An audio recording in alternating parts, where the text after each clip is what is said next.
Negative 3h times k minus hk. Multiply lang natin to. Negative 3h sa lahat ng nandito sa loob. Negative 3h times k equals, lagay lang natin dito ang negative 3. Dugtong natin yung h.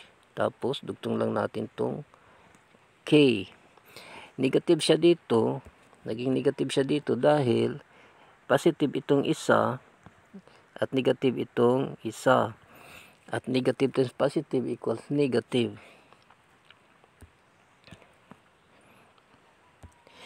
Negative 3h times negative hk equals positive 3. Tapos h times h equals h squared. At dugtong lang natin itong k. Kaya 3h, sandali, pangit. Ililipat lang natin dito.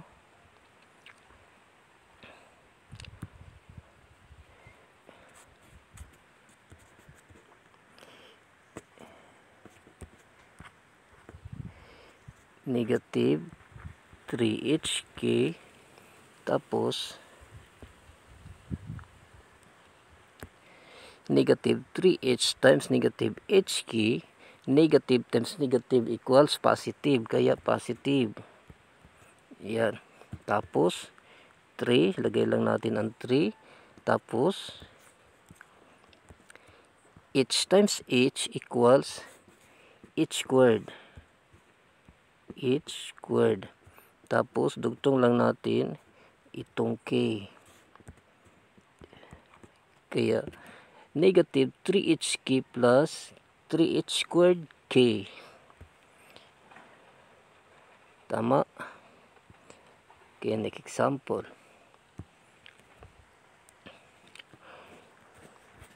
May h pa din. squared times a minus h squared equals